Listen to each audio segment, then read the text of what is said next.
কালকে মেলায় সতুরহাট কালী ঠাকুর দেখতে গিয়ে আমি মেলার মধ্যে কাকে দেখে ফেললাম।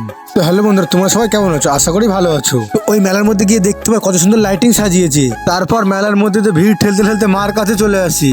তো মাকে দর্শন করার পর আমার মন প্রাণ সব জুড়িয়ে যাচ্ছিল। তো তোমরা এই কালী মাকে দেখতে পাচ্ছ, এটা আমাদের সতুরহাট কালী মা। তারপর মাকে মন প্রাণ ভরে দর্শন করে তারপর ওই মেলার ভিতরে গিয়ে দেখতে পাই ওখানে ডান্স হচ্ছিল। তো সতুরহাট কালীমার দর্শন করে নেওয়ার পর আমি আর একটা কালীমার কাছে চলে আসি। তো ভিতরে ঢুকতে চোখে পড়লো আমার এই সুন্দর কালীমাটার প্রতিমা। ওই কালীমার প্রতিমাগুলোকে দেখে তো আমার খুবই ভালো লাগছিল। তারপর ওই প্যান্ডেলের ভিতর থেকে বেড়াতে মেলার দিকে আসতেই শুনতে পাই সিরিয়ালের জগতে সেলিব্রিটি কিরণমালা আসতে চলেছে। তারপর আমরা বন্ধুরা মিলে বেশি দেরি না করে ওই মঞ্চের দিকে যাচ্ছিলাম। তোমরা এই মঞ্চটা দেখতে পাচ্ছ, এই মঞ্চটা কিছুক্ষণের মধ্যে আমাদের সেলিব্রিটি কিরণমালা আসতে চলেছে। তারপর মেলার মধ্যে দাঁড়িয়ে থাকতে থাকতে কিছুক্ষণের মধ্যে অনেক ভিড় হয়ে যাচ্ছিল। তারপর ভিতরে গিয়ে দেখতে পাই কিছু লোক মঞ্চের সামনে নাচছিল। তারপর কিছুক্ষণের মধ্যে দেখতে পাই সেলিব্রিটি কিরণমালা আমাদের মঞ্চে চলে আসে। তারপর ওখান থেকে কিরণমালাকে দেখার পর আমরা বাইরের দিকে চলে আসি। তো গাইস, এই মেলাটা হচ্ছে বাতকুল্লা পাটুলিতে। তারপর যাই হোক, তোমরা এখানে কে কে এসেছো কমেন্টে জানিও।